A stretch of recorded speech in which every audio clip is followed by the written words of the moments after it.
बच्चों, आज की इस वीडियो में आपका बहुत बहुत स्वागत है। मैं आपको समास की पुनरावृत्ति करा रही हूँ और उस पुनरावृत्ति के दौर में मैंने तत्पुरुष के भेद आपको पढ़ाए हैं और अपादान तत्पुरुष तक मैं आपको पढ़ा चुकी हूँ। आज मैं संबंध तत्पुरुष पढ़ाने चल रही हूँ। संबंध कारक का जो चिन्ह होता है वो होता है का, की, के। राम के पिता, राम की पुस्तक, राम का घर, यानी राम और घर के बीच संबंध है, राम और पुस्तक के बीच संबंध है, राम और पिता के बीच संबंध है। यानी का, की, के जो है ये आपका संबंध सूचक कारक है। तो इसकी परिभाषा की बात यदि की जाए तो परिभाषा होगी कि जिस समास के पूर्व पद और उत्तर पद के मध्य से संबंध कारक चिन्ह का, की, के का लोप रहता है उसे हम कहते हैं संबंध तत्पुरुष। ये इसकी परिभाषा होगी। तो पहले मैं परिभाषा लिख देती हूँ, फिर उसके बाद आपको उदाहरण कराऊंगा। जिस समास के पूर्व पद और उत्तर पद के मध्य से कारक चिन्ह का, की, के का लोप रहता है उसे संबंध तत्पुरुष कहते हैं।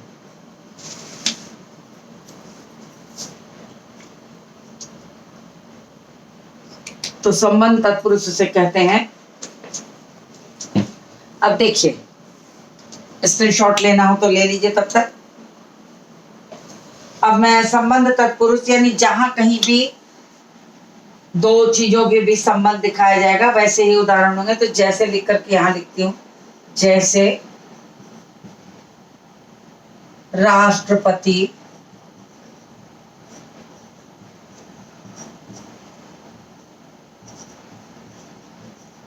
राष्ट्र का पति, पति का मतलब यहां मालिक से है, स्वामी से है।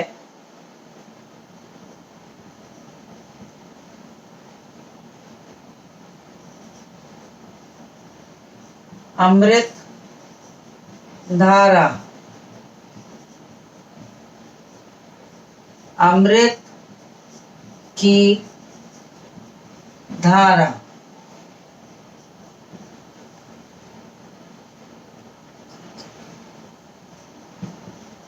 प्रजा जन,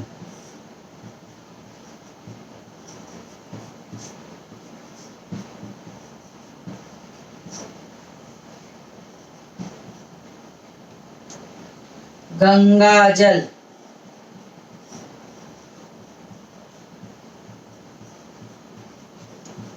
गंगा का जल,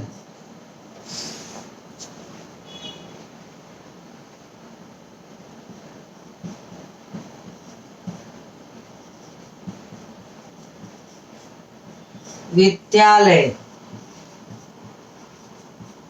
विद्या का आलय,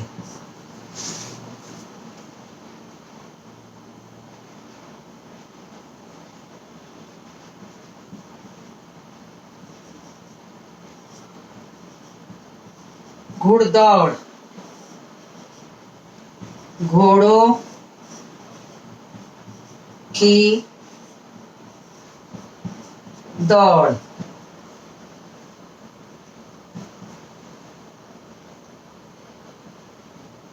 राजदंड,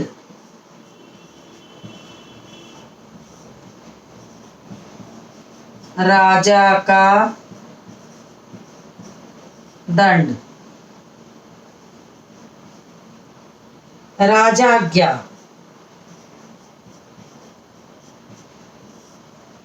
राजा की आज्ञा।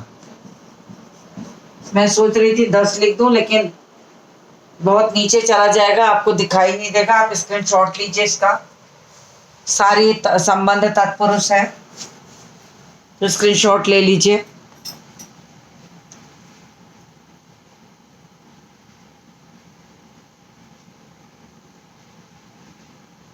संभवतः आपका स्क्रीनशॉट हो गया होगा, ले लिए होंगे आप। तो मैं इसको रब कर देती हूँ और आपको यहाँ समझ में आ गया होगा कि संबंध तत्पुरुष किसे कहते हैं। संबंध तत्पुरुष का मतलब है कि पूर्व पद और उत्तर पद के मध्य से संबंध चिन्ह जो है का की के, वही लुप्त रहता है। और यहाँ देखिए, का की का की का इत्यादि, तो ये संबंध दिखा रहा है। तो यहाँ तक आपका हो गया होगा। मैं इसको रब करती हूँ और फिर आपको लिखाती हूँ अधिकरण तत्पुरुष।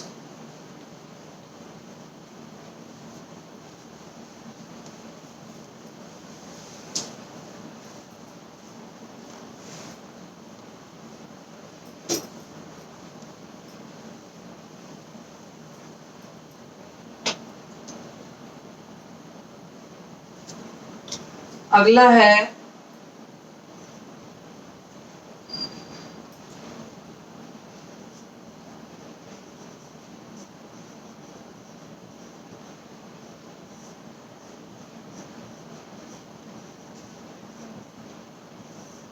अधिकरण तत्पुरुष।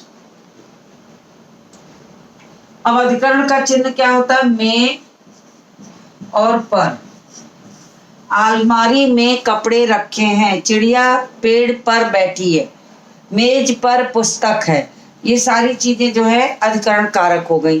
तो अब यही चिन्ह जो है पूर्व पद और उत्तर पद के मध्य से जब लुप्त रहेगा तो उसे हम कहेंगे कि वो अधिकरण तत्पुरुष है। तो आपको परिभाषा बिल्कुल उसी तरह से लिखनी है जैसे अभी मैं सब लिखवाती आ रही हूं। जिस समास के पूर्व पद और उत्तर पद के मध्य से चिन्ह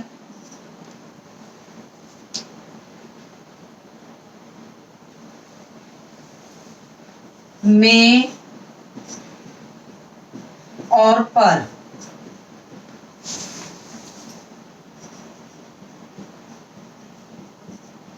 लोप रहता है,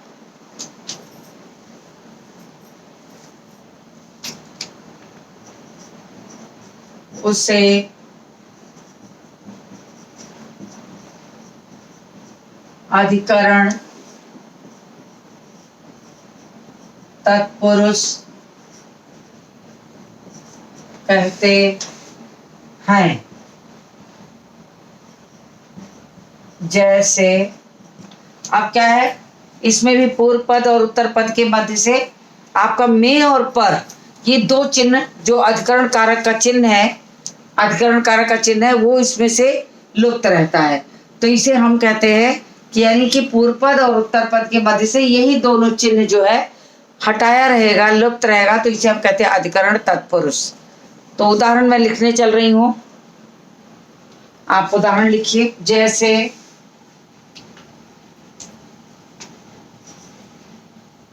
वनवास, वन में वास,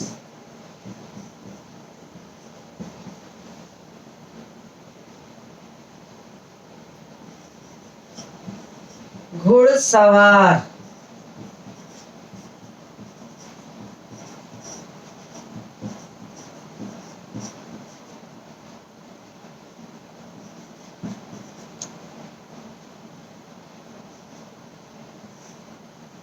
फिर दानवीर,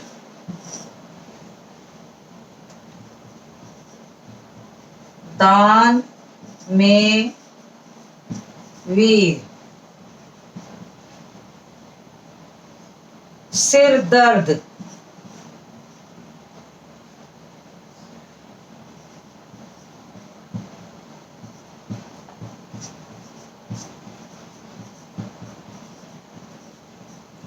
सिर में दर्द,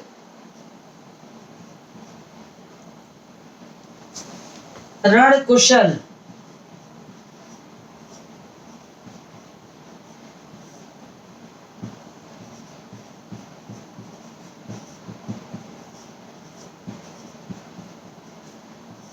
रण में कुशल, व्यवहार कुशल,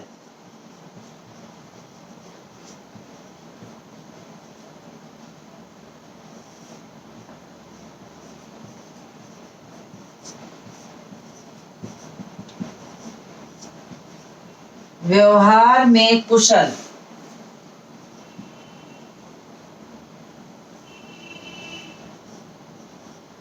गृह प्रवेश,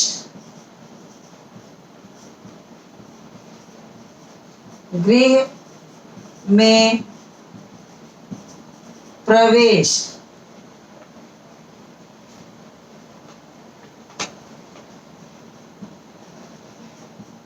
आप बीती, आप पर बीती,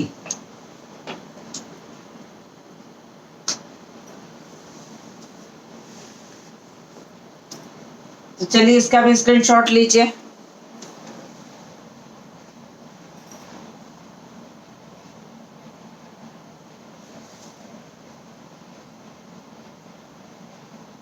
संभवतः स्क्रीनशॉट आपने ले लिया होगा।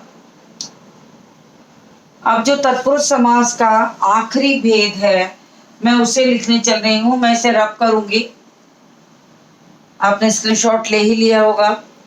तो अब जो तत्पुरुष समास का आखिरी भेद है नई तत्पुरुष,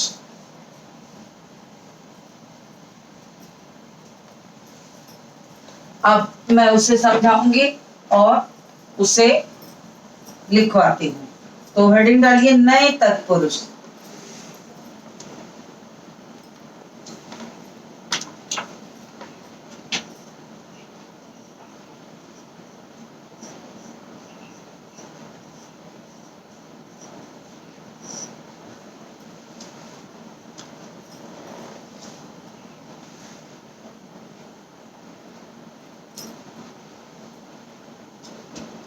अब मैं अगली हेडिंग लिखवाती हूँ।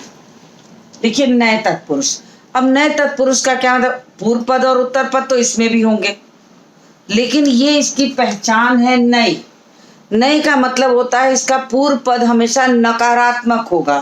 नकारात्मक कहते हैं निगेटिव। तो हमेशा इसका क्या होगा कि पूर्व पद हमेशा नकारात्मक होगा। इस समास का पूर्व पद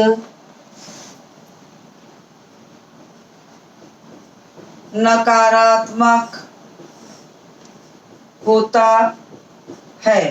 कहने का मतलब कि जो उत्तर पद होता है उसी के नकारात्मक, उसी के निगेटिव भाव को ये बताता है। पूर्व पद नकारात्मक होता है उसे नए तत्पुरुष कहते हैं। जैसे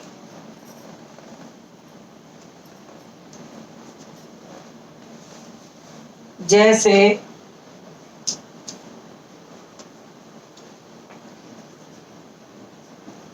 अन्याय।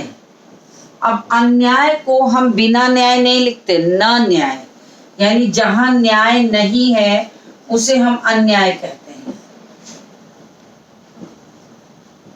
अमर, न मर, जो न मरे उसे अमर कहते हैं।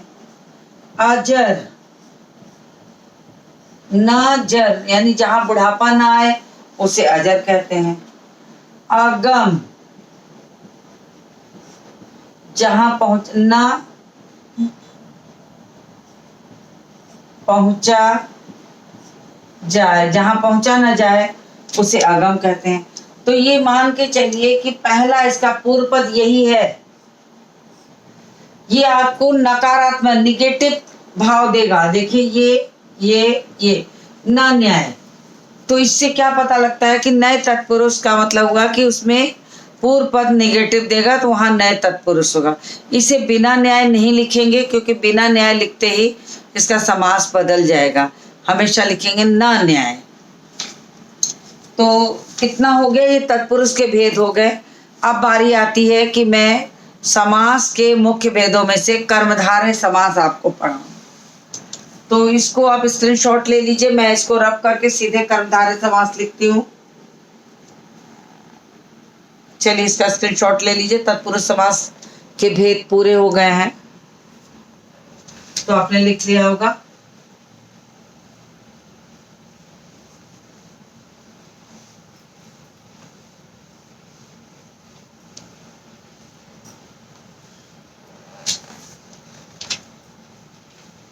अब दूसरा है तत्पुरुष समास के मुख्य भेदों में, तत्पुरुष समास के मुख्य भेदों में तत्पुरुष समास और उसके भेद मैंने आपको पढ़ा दिया।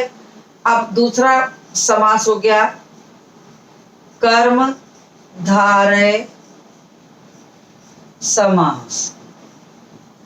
अब कर्मधारय समास जानने के पहले आपको विशेषण और विशेष्य जानना जरूरी है। विशेषण और विशेष्य किसे कहते हैं? विशेषण कहते हैं संज्ञा और सर्वनाम की विशेषता बताने वाले शब्दों को विशेषण कहते हैं, और विशेष्य कहते हैं जिसकी विशेषता बताई जाए उसे विशेष्य कहते हैं। जो विशेषता बताई जाए वो विशेषण होता है, जिसकी विशेषता बताई जाए वो विशेष्य होता है। जो विशेषता बताई जाए उसे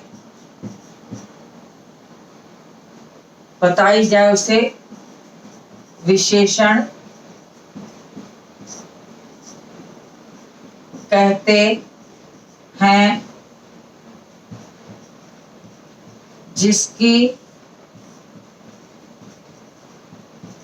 विशेषता बताई जाए उसे विशेष्य कहते हैं। ये दो चीज जानना कर्मधारय समास के लिए आवश्यक है, क्योंकि अगर आप विशेषण और विशेष्य नहीं पहचानते हैं तो आपको कर्मधारय समास पहचानने में दिक्कत होगी, क्योंकि कर्मधारय समास का पूर्व पद हमेशा विशेषण ही होता है और उत्तर पद विशेष्य होता है। तो सबसे पहला प्रश्न उठता है कि विशेषण और विशेष्य क्या है? तो जो विशेषता होती है उसे हम विशेषण कहते हैं और जिसकी विशेषता होती है उसे हम विशेष्य कहते हैं। तो ये मैंने बीच में ऐसे ही लिख दिया कि ताकि आपको अगर किसी को ना आता हो तो उसे जान जाए या उतार ले।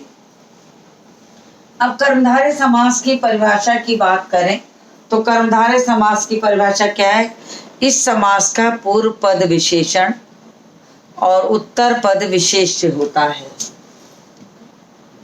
जिस समास का पूर्व पद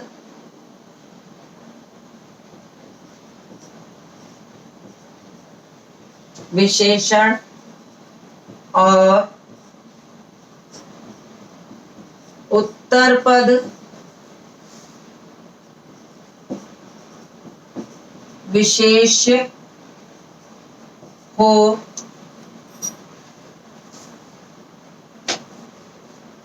विशेष्य हो, उसे कर्मधारय समास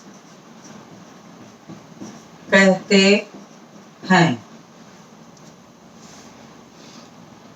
कर्मधारय समास कहते हैं। जैसे अब देखिए, मैं जितने उदाहरण लिखूंगी सबका पूर्व पद जो होगा वो विशेषण होगा और उत्तर पद उसका विशेष्य होगा। आप ध्यान से देखिएगा, सबका पूर्व पद विशेषण और उत्तर पद विशेष्य। तो जैसे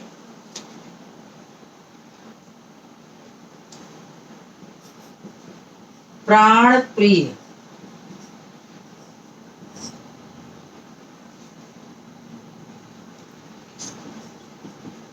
प्राणों के समान प्रिय।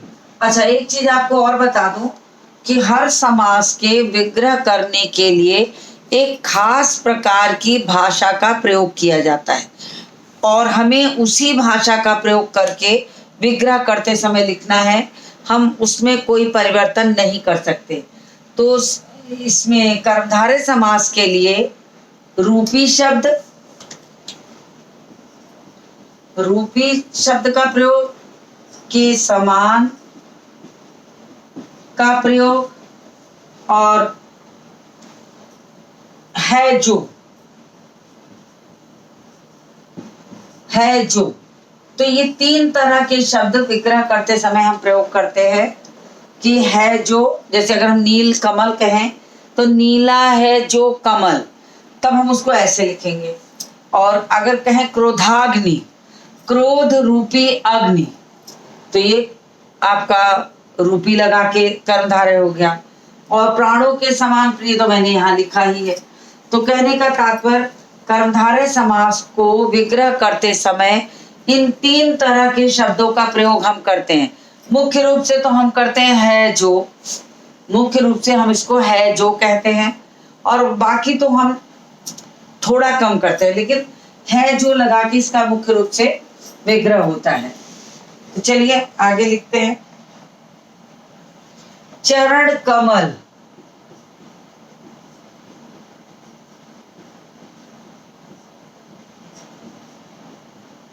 अब देखिए यहां रूपी लगाएंगे। चरण रूपी कमल,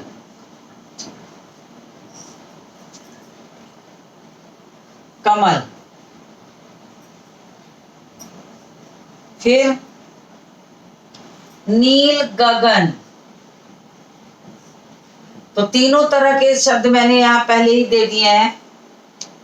नीला है जो गगन। फिर अधपका,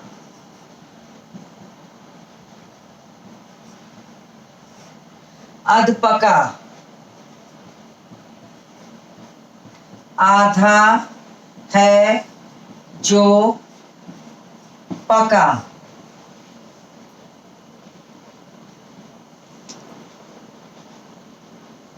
फिर एक शब्द है महाजन, महान है जो जन, महाजन।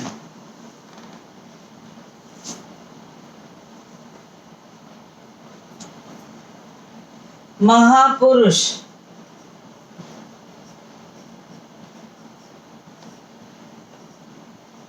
महान है जो पुरुष।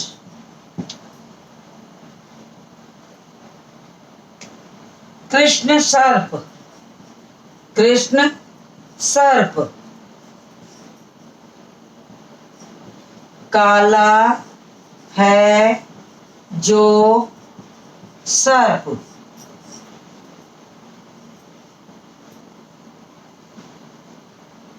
पीतांबर,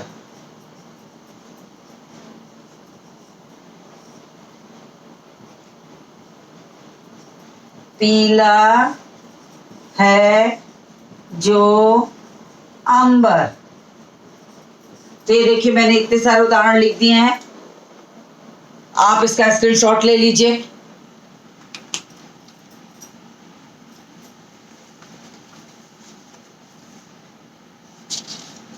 मैं बिल्कुल किनारे हूं, इसका स्क्रीनशॉट लीजिए जल्दी से।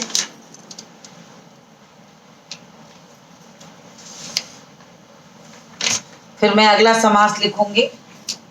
मैं इसको रब करती हूँ, आपने इसको कर लिया होगा।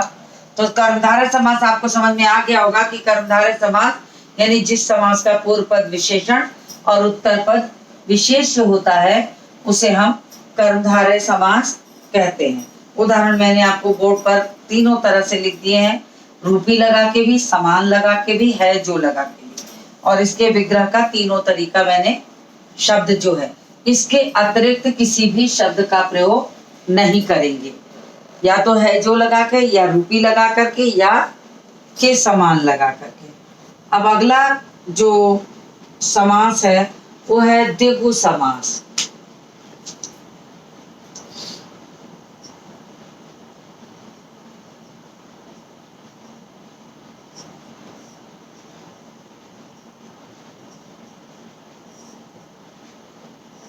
अगला है द्विगु समास।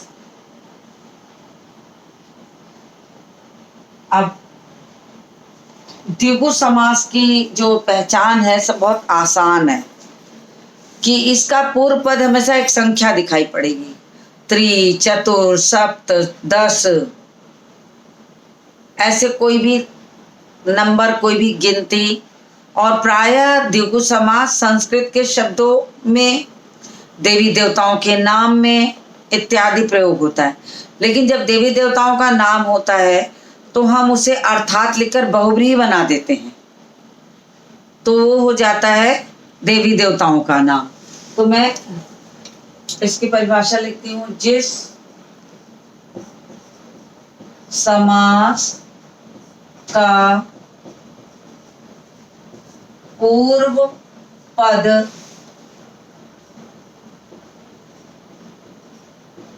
संख्यावाची हो उसे द्विगु समास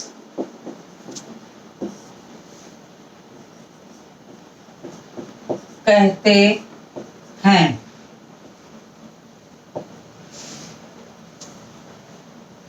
जैसे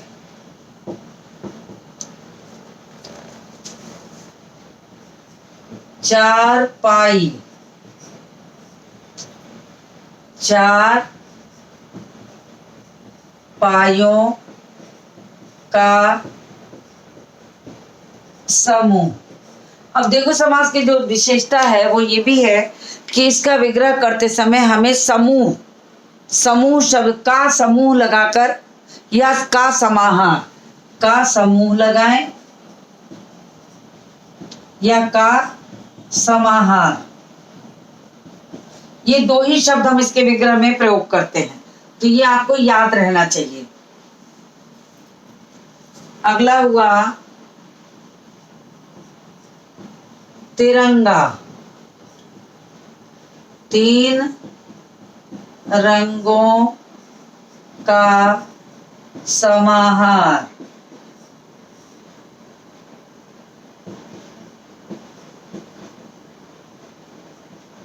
अगला है त्रिभुज। 3 भुजाओं का समूह। फिर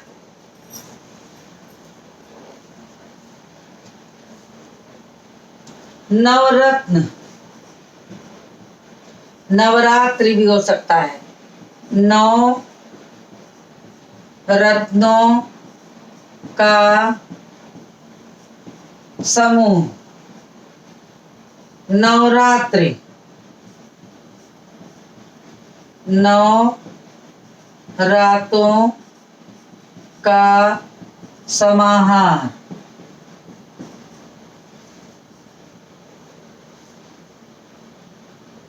5 पंजाब, 5 आबों का समूह। आब कहते हैं नदी को। पंजाब में 5 नदियां बहती हैं तो आब कहते हैं नदी को।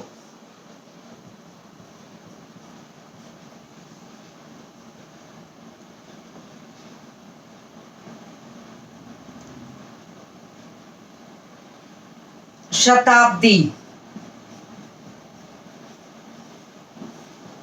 100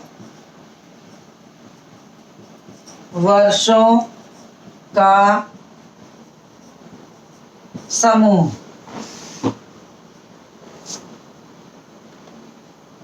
सप्तऋषि,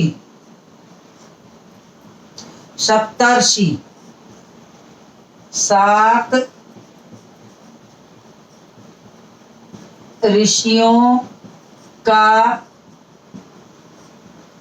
समूह। तो मैंने ये उदाहरण लिख दिया, इसका भी स्क्रीनशॉट ले लीजिए आप।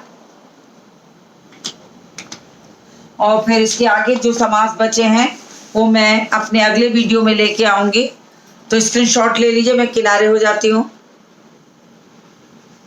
तो आपने स्क्रीनशॉट ले लिया होगा। अभी समास पूरा नहीं हुआ है, अभी समास में कुछ चीज़ें बची हुई हैं। तो मैं इस वीडियो को आज यहीं समाप्त करती हूँ और मिलती हूँ आपसे अगले वीडियो में।